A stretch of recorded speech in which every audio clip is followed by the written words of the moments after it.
मोदी सरकार के कार्यकाल का 1 साल पूरा होता दिखाई दे रहा है और इसमें सबसे बड़ी बात यह है, उपलब्धियों के फहरिस्त गिनाते गिनाते क्या वाकई में मोदी सरकार के तमाम मंत्री अब लोगों के बीच अपनी पैठ बनाने का एक नया जरिया बना रहे हैं।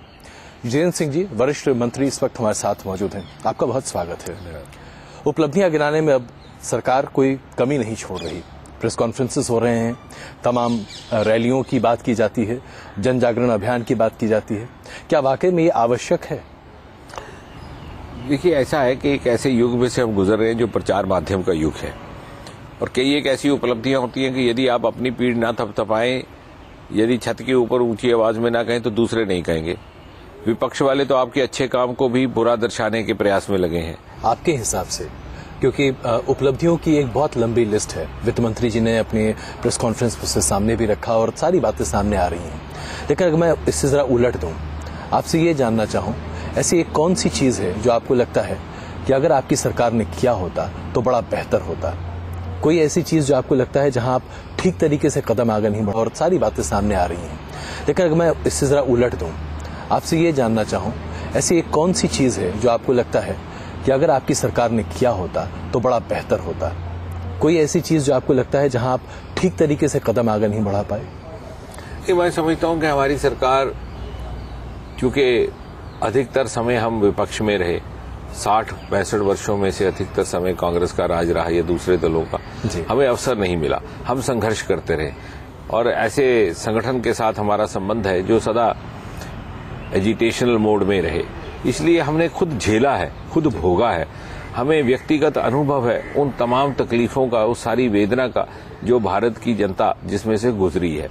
उसका निवारण के लिए अनेकों लंबी सूची हमारे पास है। हाँ, बहुत कुछ कर सकते थे यदि हमें पूरा सहयोग मिलता, लेकिन मैं समझता हूं कि यदि, जैसे आपने ठीक कहा कि सूची इतनी लंबी है, अगर मैं गिनाने लगूं अभी और मेरे पास आंकड़े भी हैं तो सारा दिन निकल जाएगा। परंतु एक बहुत बड़ी उपलब्धि ये है कि देश को निराशावाद के अंधेरे से निकाला। अगर हम जम्मू कश्मीर की बात करें, पाकिस्तानी झंडा जिस तरीके से, जिस निरंतर तरीके से अब फहराया जा रहा है जम्मू कश्मीर में, खास करके कश्मीर में, अलगाववादी नेता अपने आप को बुलंद करते दिखाई दे रहे हैं। क्या आपको लगता है कि भारतीय जनता पार्टी की सरकार जो पीडीपी के साथ है, आप न्याय नहीं कर पा रहे हैं? आप ठीक कह रहे हैं, मैं आपकी चिंता समझता हूं और हर देशवासी और विशेषकर हर देशभक्त देशवासी की ये चिंता है। कहीं भी कोई पाकिस्तान का या दूसरा झंडा लहराया जाता है और भारत विरोधी नारा उठाया जाता है तो ये चिंता की बात है और ये चुनौती है। भारत की प्रभुसत्ता और गणराज्य को चुनौती देने वाली बात है। ये कहीं स्वीकार नहीं, और हमारी पार्टी का भी मत है, सरकार का भी मत है कि अलगाववाद को लेकर के, आतंकवाद को लेकर के कोई समझौता नहीं, जीरो टॉलरेंस। अब दूसरी बात रही कि पीडीपी के साथ समझौते की अक्सर ये प्रश्न उठाया जा रहा है। मैं इसमें एक बात स्पष्ट कर दूं 1 मिनट लेकर के, इसमें कोई दो राय नहीं और मैं संकोच भी नहीं करूंगा और ये हिपोक्रेसी होगी यदि मैं इस बात पर कोई पर्दादारी करूं। लेकिन साथ ही साथ एक बात हमें समझनी होगी और स्वीकारनी होगी कि जब चुनाव हुआ, आखिरकार ये लोकतंत्र है, चुनाव में एक अद्भुत मैंडेट सामने आया, उसमें 2 बड़ी पार्टियां आई, भारतीय जनता पार्टी और पीडीपी। कोई उसमें अलग सीटों का कोई बहुत अंतर नहीं था। इसलिए हमारे लिए ये अनिवार्य था कि हम अपने प्रजातांत्रिक दायित्व को पूरा करते हुए, निभाते हुए अपनी आंख ना चुराएं, भागना खड़े हों। और इसलिए हमने सिद्धांतों के मतभेद के बावजूद, नहीं, मैं वो सवाल बिल्कुल नहीं उठाना चाह रहा आपके ऊपर, क्योंकि जो आपकी सरकार बनी वो एक जरूरत थी जम्मू कश्मीर की, उसे कोई इनकार नहीं कर सकता, क्योंकि जिस तरीके का वोटिंग पैटर्न था। लेकिन यहाँ पर आकर बात खड़ी होती है, आपके असूल अलग हैं, उनके असूल अलग हैं, आपकी कंस्टिट्यूएंसी अलग है, उनकी कंस्टिट्यूएंसी अलग है, और वो बार बार आपके ऊपर हावी होते दिखाई दे रहे हैं। कम से कम ऐसा प्रतीत होता है या नहीं, आप बेहतर जानते हैं। देखिए, यदि हो या ना हो ये अलग बात है, लेकिन प्रजातंत्र में परसेप्शन भी एक बात है। यदि ऐसी परसेप्शन है और आप इसकी ओर संकेत करते हैं तो निश्चय ही इसको भी दूर करना अनिवार्य है। ऐसी घटनाएं पहले भी हुई हैं, ऐसा नहीं है कि यही सरकार बनने के बाद, ऐसे पहले भी होते रहे देश विरोधी वहां पर गतिविधियां। लेकिन जब से सरकार बनी है, हमने वहां की सरकार के ध्यान में ये बातें लाई हैं। हमें ये आश्वस्त किया गया है कि इन बातों पर कड़ी कार्रवाई की जाएगी और हम ये अपेक्षा करते हैं पीडीपी नेतृत्व की सरकार से कि न केवल कड़ी कार्रवाई की जाए बल्कि निर्णायक कार्रवाई की जाए कि बार बार इस प्रकार की घटनाएं ना घटे, क्योंकि ये आपकी चिंता उचित है, ये हमारी भी चिंता है और होनी भी चाहिए। मैं आपसे एक व्यक्तिगत सवाल यहाँ पूछूंगा। आपने एक ऐसा संघर्ष का दौर देखा है जम्मू कश्मीर में जहां आप कश्मीरी पंडितों के मुद्दे और बाकी मुद्दों को लेकर खड़े रहे हैं। व्यक्तिगत तौर पर आप कितने आहत होते हैं, खुद जितेंद्र सिंह जी कितने आहत होते हैं जब हर बार एक अलगाववादी नेता भारत विरोधी बयान देकर पाकिस्तान का झंडा लहराता है अपने सामने और उससे भी कहीं ज्यादा ये कहता है कि मैं भारतीय नागरिक नहीं हूं लेकिन मुझे पासपोर्ट दे दो? नहीं, निश्चय इसमें तो कोई दो राय नहीं। ये जो जख्म है जिसकी ओर आप इशारा कर रहे हैं, इसी ने हमें जिंदा रखा। वरना आज के युग में जहां लोग इतनी पार्टियां बदलते हैं, इतने दल में रहते हैं, क्या ये कभी संभव है कि हम इतने वर्ष एक ऐसे संगठन का हिस्सा बन करके रहे जिसमें कभी कल्पना नहीं थी, कभी ये योजना ही नहीं थी कि हम सत्ता में आ सके। इसलिए निश्चय ही यदि कोई ललकारता है तो ये चुनौती महसूस होती है, देश को चुनौती, हमारी चुनौती है और इसको टॉलरेट किया जाएगा ऐसी भी कोई बात नहीं है। और यही मैं आपसे जानना चाह रहा था कि वो रेड लाइन कहाँ है आपके हिसाब से?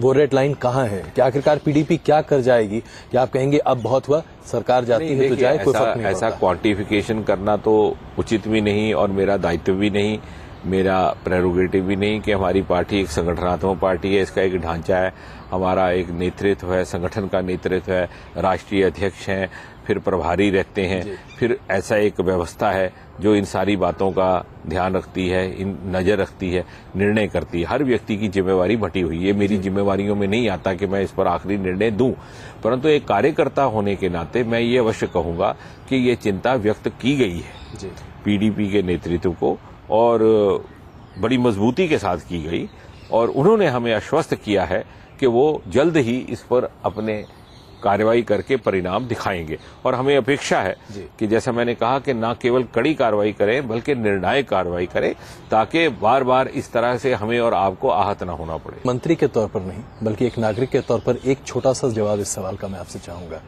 जब इस तरह के अलगाववादी नेता ऐसे बयान देते हैं, क्या आपका मन नहीं करता कि उनसे कहें कि अगर हिंदुस्तान में रहना है तो हिंदुस्तानी बन के रहो, नहीं तो पाकिस्तान चले जाओ? देखिए, मैं कई वर्ष पहले भी जब अमरनाथ भूमि आंदोलन हुआ उसमें भी मैं बड़ा सक्रिय रहा, उसके कोर ग्रुप का भी था संघर्ष समिति के, उससे पहले भी लेख भी लिखते रहे, अपने ऊपर रिस्क लेकर के भी इस काम में रहे और शोध भी करता था। तो मैं अक्सर एक प्रश्न पूछता था कि विश्व का एक ही मात्र देश है भारत, जहां आप अपने देश के गणराज्य और उसकी प्रभु सत्ता को ललकार सकते हैं और फिर भी सारे के सारे प्रिविलेजेस हासिल कर सकते हैं। आपने जिक्र किया कि वो बाहर रहें, पाकिस्तान का बात करते हो, पाकिस्तान, मैं ये कहूंगा कि पाकिस्तान इनको टॉलरेट नहीं करेगा, तो ये भारत में ही है कि आप पूरी पर्क्स प्रिविलेजेस का फायदा लें, भारत का ही पासपोर्ट लेकर के भारतीय नागरिक होने के नाते आप पासपोर्ट प्राप्त करें और फिर साथ में कहेंगे मैं भारत की नागरिकता को नहीं मानता। भारत की सेना और अर्धसेना दल आपकी सुरक्षा करते हैं, बिल्कुल, और आप भारत की सेना और सुरक्षा दल को गाली देते हैं। भारत की जो कंसेशनल इतनी प्रावधान है, मान लीजिए एल्डर सिटीजन्स के लिए उदाहरण के तौर पर एयर इंडिया कंसेशन है, वो भी कई हमारे ऐसे अलगाववादी नेता उसका उपयोग करते हैं, लेकिन साथ ही साथ कहते हैं कि तो मैं हमेशा कश्मीर घाटी में भी, अभी जो पिछला चुनाव हुआ संसद का, उससे पहले भी अक्सर छोटे छोटे गुटों में युवाओं के साथ बैठ करके ये बात कहा करता था कि ये लोग जो आपको इस तरह की बातें करते हैं ये आपको गुमराह कर रहे हैं, क्योंकि ये कन्विक्शन से बात नहीं कर रहे, ये राजनीति कर रहे हैं। सेपरेटिज्म भी एक राजनीति बन गया, राजनीति मैं इसको कहूंगा पॉलिटिक्स बाय अदर मीन्स। जिस प्रकार के एक धारा की राजनीति है वामपंथी, एक धारा की होती है दक्षिणपंथी, ये एक सेपरेटिज्म जिसकी वहां से नहीं चली बात। क्योंकि यदि देखिए श्यामा प्रसाद मुखर्जी का मैंने जिक्र किया, जिनकी प्रेरणा से हम आज तक जीवित रहे, बल्कि मैं कहता हूं कि जिन्होंने हमें संघर्ष और बुरे समय में, एक ग्रामीण पृष्ठभूमि से आए जहां कभी हम 3 बालक आए थे तो 2 रेलगाड़ी में नहीं बैठे थे, इस प्रकार की बैकग्राउंड थी। यदि हमें जिंदा रखा तो आपको उनकी एक खासियत बताऊंगा। श्यामा प्रसाद मुखर्जी को 34 से 35 वर्ष की आयु में कलकत्ता के विश्वविद्यालय का कुलपति बना दिया गया, वाइस चांसलर, उस जमाने जब केवल अंग्रेज बनते थे। इतनी उनकी अद्भुत योग्यता थी। लेकिन उसके साल 2 साल के भीतर ही जब श्यामा प्रसाद मुखर्जी ने स्वतंत्रता संग्राम में भाग लेना आरंभ किया, फ्रीडम स्ट्रगल के प्रदर्शन इत्यादि में, तो उन्होंने स्वयं जाके त्याग पत्र दिया। उन्होंने कहा कि जिस सरकार का मैं विरोध करना आरंभ किया उस सरकार के पे रोल पे मुझे नहीं रहना। देखिए, ये थी कन्विक्शन। नॉर्थ ईस्ट की जिम्मेदारी भी आपके ऊपर है, एक बहुत बड़ा हिस्सा हिंदुस्तान का जो लगभग कटा सा रहता है। अभी तक अगर आप नॉर्थ ईस्ट के लोगों से बात करें तो ऐसा लगता है जैसे कि उत्तर भारत में आकर या इन जगहों पर आकर वो अपने आप को पूरी तरीके से कटा हुआ महसूस करते हैं। इस समस्या से बाहर निकलने का क्या रास्ता है? कैसे ये इंटीग्रेशन होता दिखाई देगा? लोग फप्तियां कसते हैं, जो नॉर्थ ईस्ट की महिलाएं आते हैं उन्हें एक अलग नजरिए से देखते हैं। क्या किया जा सकता है? सरकार क्या कर सकती है? अच्छी बात कही आपने। हिट्रोजेनस देश है, अलग अलग संस्कृतियां, अलग अलग जीवन शैलियां, अलग अलग खान पान। अक्सर बात की जाती है कि उत्तर पूर्व को भारत की मुख्य धारा के साथ जोड़ा जाए। मुझे जब ये विभाग की जिम्मेवारी दी गई आज से 4-5 मास पहले, जब मंत्रिपरिषद का फेरबदल हुआ, तो मैंने अपने आप से ही, तभी मैंने इसका अध्ययन भी आरंभ किया, इस विषय का भी और क्षेत्र का, तो मैंने अपने आप से ये प्रश्न किया कि अक्सर सब हमें कहते हैं और मुझे नसीहत भी देते थे कि अब ये पदभार आपके पास है कि भाई मेन स्ट्रीम के नजदीक लाओ। तो मैं कहता था कभी हमने सोचा कि भारत को भी इसके नजदीक लाया जाए, क्या हम भी उसको समझते हैं? और जब मैंने जगह जगह प्रवास करना आरंभ किया तो मुझे एक राज्यपाल महोदय ने बात कही, बोले देखो कितनी अद्भुत बात है, अभी हमें दिल्ली से भी कई बार पत्र आते हैं कि governor so and so state, और नीचे राजधानी का नाम किसी दूसरे प्रदेश का होता है, और 8 प्रदेश हैं, पूरी की सीधी राजधानियों के नाम लिखने हो तो वो भी दिल्ली के बड़े बड़े पढ़े लिखे शायद ना कर पाए जी। तो ये सब बातें जब ध्यान में आई, थोड़ा सा अध्ययन करके, तो मैंने एक प्रयोग आरंभ किया है जनवरी फरवरी मास से कि हर मास में एक बार जो हमारा मंत्रालय है उत्तर पूर्व का, उसके अधिकारी, सेक्रेटरी, ज्वाइंट सेक्रेटरी, हो सके तो मंत्री भी बारी बारी से एक प्रदेश में प्रवास करेंगे, रहेंगे। उसको हम कहेंगे कैंप सेक्रेटरी बाई रोटेशन। उससे एक बहुत बड़ा संदेश ये जाता है, और हम काफी सफल रहे हैं। हम पहले शुरुआत की थी मणिपुर से, फिर अरुणाचल गए, फिर त्रिपुरा गए, फिर मिजोरम गए। उससे ये भी एक संदेश जाता है कि अपनी हर शिकायत के निवारण के लिए ये जरूरी नहीं है कि उत्तर पूर्व के व्यक्ति को दिल्ली आना पड़े, दिल्ली भी उत्तर पूर्व उसकी दहलीज तक पहुंच सकता है। इसलिए मैंने उसका नाम रखा डोनर एट डोर स्टेप। आपकी सरकार के साथ एक और विवाद है जो कि लगातार है, राम मंदिर का मुद्दा। सरकार की तरफ से कहीं न कहीं उस पर एक पैर पीछे खींचने की बात कही गई। गृह मंत्री का बयान आया कि राज्यसभा में बहुमत नहीं है, इसलिए राम मंदिर के मुद्दे को आगे नहीं ले जा सकते। धारा 370 उसे लेकर नई सरकार चलानी है, इसलिए धारा 370 पर हम काम नहीं कर सकते। तो क्या सरकार चलाने की मजबूरी इतनी होती है कि जो कोर आइडियोलॉजिकल इश्यूज हैं उसे छोड़ दिया जाए? नहीं, ऐसा नहीं रहता। जैसा मैंने अभी कुछ क्षण पहले कहा, हमारी संगठन और विशेषकर मेरे जैसे कार्यकर्ता जो बल्कि हार कोड कार्यकर्ता हैं जी, हमारी तो शक्ति ताकत ही है। हम सब कुछ बलिदान कर देंगे, और सत्ता की तो कभी कल्पना ही नहीं थी हमें, सच पूछिए तो जी। हम तो जिस दिन शपथ ग्रहण के समारोह के ही दिन पता चला कि सत्ता में हमें भागीदारी करनी है, और ये हमारा सौभाग्य है कि इतने इस प्रकार के व्यक्तित्व के नेतृत्व में, प्रधानमंत्री मोदी के नेतृत्व में काम करने का मौका मिला जहां इतना कुछ सीखने को है, और हम उसी लहजे में, उसी शैली में चल रहे हैं जैसे संगठन में हमें बताया गया था, उसी अनुशासन से। लेकिन होता क्या है कि जैसे मान लीजिए आप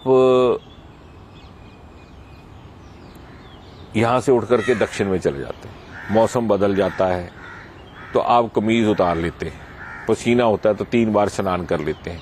तो धरातल की हकीकतों के साथ चलना भी एक दायित्व रहता है जी। वो जैसे शाहिर ने एक बार कहा था कि ये भोग भी एक तपस्या है, तुम त्याग के मारो क्या जानो। लेकिन मैं फिर भी ये कहूंगा आपसे कि अंततः हमारे मूल्य वही हैं, सिद्धांत वही हैं, और हमारा लक्ष्य भी वही है, उससे हम हटे नहीं हैं। हाँ, अपने दायित्व को निभाने की खातिर यदि हमने कुछ एक समझौते किए हैं तो वो मात्र व्यवहारिक समझौते हैं।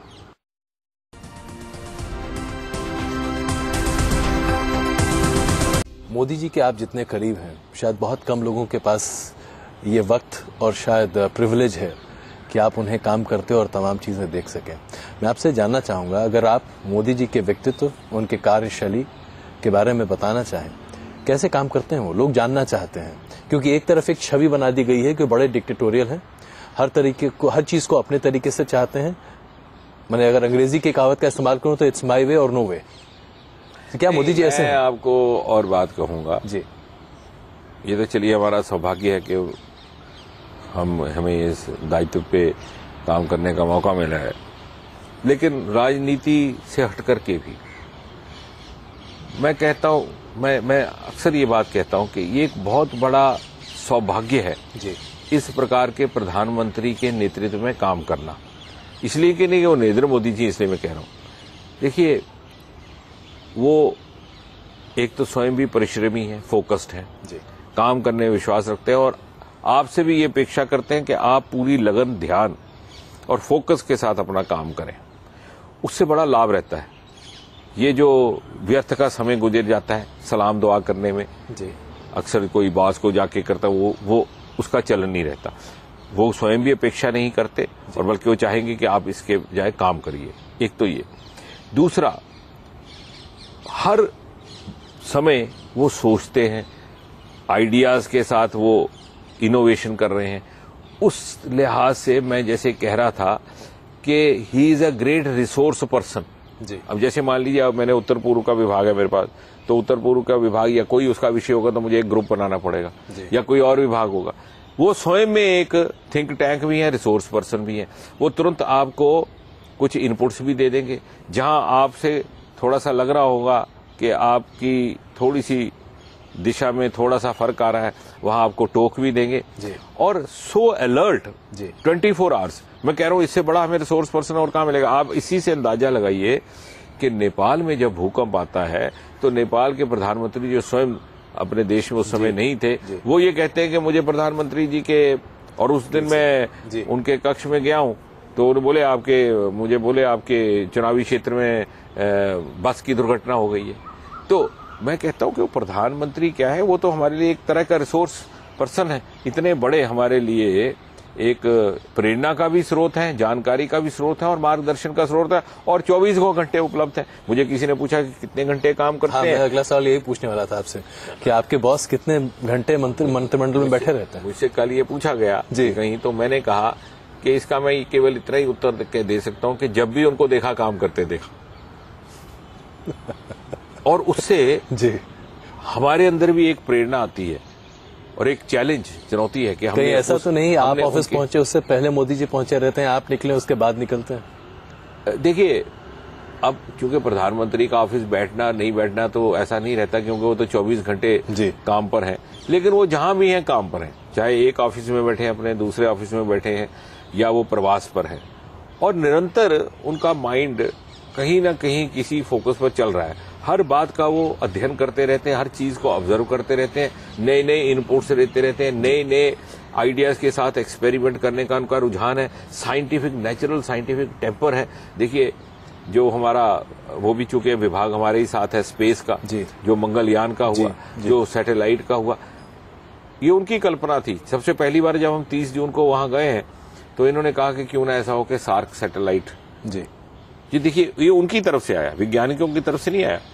और अब यद्यपि हमारे पास सार्क सैटेलाइट अभी नहीं उपलब्ध हुआ, लेकिन हम एक प्रकार के सार्क नेता बन गए हैं अंतरिक्ष को लेकर के। स्पेस कहते हैं कि बड़ा प्रेजेंटेशन बनवाते हैं, आप लोग सब बहुत व्यस्त रहते हैं प्रेजेंटेशन बनाने में। देखिए, वो तो प्रेजेंटेशन नहीं है, मैं उसको ये नहीं कहूंगा कि जैसे कोई कह रहे थे कि आप डिक्टेटोरियल, बल्कि उससे क्या होता है, फीडबैक लेते हैं जी, और हम भी लेते हैं। मेरा भी अपना स्वभाव है, बहुत परेशान हो जाते हैं मेरे भी कर्मचारी कि हम 10-10 बार उनको तंग करते, ये काम दिया था, दिया कि नहीं दिया। और मेरे जो साथ काम करते हैं कर्मचारी, वो तो सब आपस में सुना कहते हैं कि भाई अब ये काम इसने दे दिया, अब जब तक हुआ नहीं ये पीछे पड़ा रहेगा, तो ये जल्दी फारग करो।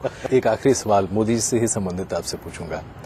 उनकी पोशाकें हर मौके पर बड़ी अलग अलग तरीके की होती हैं और हर समय वो, मतलब आप कभी भी उनको किसी ड्रेस को रिपीट करते नहीं देखते हैं।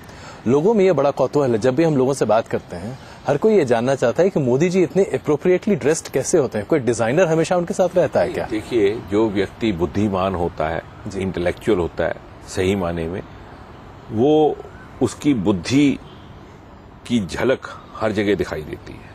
अब लोग तरह तरह की बातें करते हैं जी, डिजाइनर बनाते हैं जी, ऐसा करते हैं, ऐसा नहीं है। बड़े साधारण सरल व्यक्ति हैं जी। बड़े सादा स्वभाव के हैं, बड़े संवेदनशील हैं, बहुत बड़ी चिंता के साथ अपने कर्मचारियों सहयोगियों के साथ पेश आते हैं। हाँ, लेकिन चूंकि इतनी समझ है उनमें जो हमें नहीं है, कई बार हमें लगता है कि हमें भी होनी चाहिए कि किस मौके पर किस प्रकार की पोशाक हो, जी, यानी कोई ऐसा उपलक्ष्य है तो वहां कैसी हो, किस अवसर पर हो, इसकी समझ होना भी एक अपने में एक बहुत बड़ा गुण है जी। जो कई बार हमें नहीं समझ आता। और ये मैं समझता हूँ कि ये सारी उनसे सीखने वाली बातें, इतनी बातें हैं सीखने की, तो मैं समझता हूँ कि प्रतिदिन कुछ ना कुछ सीखने को ही एक आपका खुद का व्यक्तिगत एक्सपीरियंस, तजर्बा, क्योंकि जितना इंटरेक्शन शायद आपका उनसे होता है बहुत कम लोगों का होता है, ऐसा एक तजुर्बा जो वाकई में आप हमारे दर्शकों को बताना चाहेंगे, जिससे आपको लगा कि हाँ बात है। देखिए, एक तो निर्णय लेते हैं जी, तुरंत लेते हैं, और जो सुझाव उनको कल आपने देना है वो उनके मन में पहले आ जाता है। अच्छा, संसद में बैठते हैं, इतनी देर बैठते हैं। विपक्ष का तो ये है कि यदि ना बैठे तो कहते हैं जी कहाँ गए, आते क्यों नहीं, मंत्री जवाब क्यों दे रहे हैं, प्रधानमंत्री क्यों नहीं देते, यदि आ जाए तो कहते हैं जी मंत्रियों को नहीं बोलने देते। तो वो तो विपक्ष इसलिए क्योंकि हताश हो गया। परंतु मैं ये चाहूंगा कि, और एक बात आपको राज की मैं बताऊं जी, ये विपक्ष वाले भी मन ही मन ये सोचते हैं और दुआ करते हैं कि हम भी नरेंद्र मोदी बने। ये बहुत बड़ी बात आपने कही। जितेंद्र जी, बहुत बहुत धन्यवाद, आपसे बात करके बड़ा अच्छा लगा। बहुत शुभकामनाएं आपके अगले साल के लिए, फिर इसी तरह बात करेंगे अगले साल। बहुत बहुत धन्यवाद।